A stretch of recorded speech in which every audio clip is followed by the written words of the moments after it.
ನಮಸ್ಕಾರ, ನೀವು ನೋಡ್ತಾ ಇದ್ದೀರಾ ನ್ಯೂಸ್ ಫಸ್ಟ್. ನಾನು ಚಂದನಾ ಶೆಟ್ಟಿ. ಈ ಸುದ್ದಿನ ಪ್ರತಿಯೊಬ್ಬ ಶಿಕ್ಷಕರು ನೋಡಲೇಬೇಕು.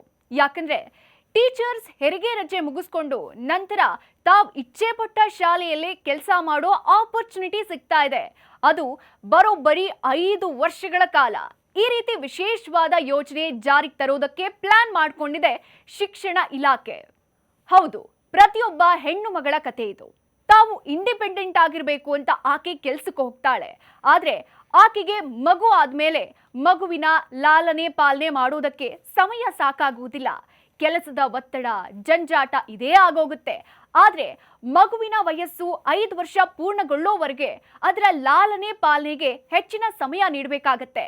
ಹೀಗಾಗಿ ಇಲಾಖೆಯ ಮಹಿಳಾ ನೌಕರರು ಮತ್ತು ಅವರ ಮಕ್ಕಳ ಆರೈಕೆ, ಪೋಷಣೆ, ಆರೋಗ್ಯ, ವಿಶ್ರಾಂತಿಯ ಅಗತ್ಯಗಳನ್ನ ಗಮನದಲ್ಲಿಟ್ಕೊಂಡು ಇಂಥ ನಿರ್ಧಾರಕ್ಕೆ ಬಂದಿದೆ ಶಿಕ್ಷಣ ಇಲಾಖೆ. ಹಾಗಾದ್ರೆ ಏನಿದು ಹೊಸ ಯೋಜನೆ? ಬನ್ನಿ ನೋಡೋಣ. ಕರ್ನಾಟಕದಲ್ಲಿ ಮಹಿಳಾ ಸರ್ಕಾರಿ ನೌಕರರಿಗೆ ಒಟ್ಟು 180 ದಿನಗಳ ವೇತನ ಸಹಿತ ಹೆರಿಗೆ ರಜೆ ನೀಡಲಾಗಿದೆ.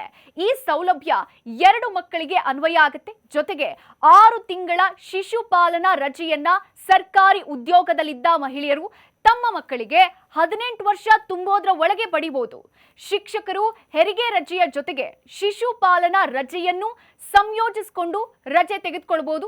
2 ರಜೆಗಳ ಅವಧಿ ಮುಗಿದ ನಂತರ ಮತ್ತೆ 4 ವರ್ಷ ತಮಗೆ ಅನುಕೂಲ ಆಗೋ ಶಾಲೆಗಳಲ್ಲಿ ಸ್ಥಳ ನಿಯೋಜನೆ ಮಾಡಿಸ್ಕೊಳ್ಬಹುದು. ಒಂದೇ ಶಾಲೆಗೆ ಹೆಚ್ಚಿನ ಶಿಕ್ಷಕಿಯರು ಬೇಡಿಕೆ ಸಲ್ಲಿಸಿದ್ರೆ ಕೌನ್ಸಿಲಿಂಗ್ ಮೂಲಕ ಸ್ಥಳ ನಿಯುಕ್ತಿ ಆದೇಶ ನೀಡಲಾಗುತ್ತೆ. ಹೆರಿಗೆ ಮತ್ತು ಶಿಶುಪಾಲನೆ ರಜೆಗೆ ಶಿಕ್ಷಕಿಯರು ಅರ್ಜಿ ಸಲ್ಲಿಸಿದ 15 ದಿನಗಳ ಒಳಗೆ ಕ್ಷೇತ್ರ ಶಿಕ್ಷಣಾಧಿಕಾರಿ ಅನುಮೋದನೆ ನೀಡಬೇಕು. ನಿಗದಿತ ಅವಧಿಯ ಒಳಗೆ ರಜೆ ಮಂಜೂರು ಮಾಡದೇ ಇದ್ರೆ ಮೇಲಾಧಿಕಾರಿಗೆ ಇವ್ರ ವಿರುದ್ಧ ದೂರು ಕೂಡ ಕೊಡಬಹುದು. ಶಿಕ್ಷಕಿಯರು ಸುದೀರ್ಘ ಅವಧಿ ಹೆರಿಗೆ, ಶಿಶುಪಾಲನಾ ರಜೆ ಪಡೆದಾಗ ಅವರ ಬದಲಿಗೆ ಅರ್ಹ, ಪ್ರತಿಭಾವಂತ ಗೆಸ್ಟ್ ಟೀಚರ್ಸ್ನ ನೇಮಕ ಮಾಡಿಕೊಳ್ಬಹುದು. ಮಕ್ಕಳ ಕಲಿಕೆಗೆ ತೊಂದರೆ ಆಗದಂತೆ ಕ್ರಮ ವಹಿಸಲಾಗುತ್ತೆ ಅಂತ ಶಿಕ್ಷಣ ಸಚಿವ ಮಧು ಬಂಗಾರಪ್ಪ ಈ ಬಗ್ಗೆ ಭರವಸೆ ಕೊಟ್ಟಿದ್ದಾರೆ. ಇದಾಗಿತ್ತು ಈ ಹೊತ್ತಿನ ವಿಶೇಷ. ನೋಡ್ತಾ ಇರಿ ನ್ಯೂಸ್ ಫಸ್ಟ್, ನಿರ್ಭೀತಿಯಿಂದ ನಿಮ್ಮ ಪರವಾಗಿ.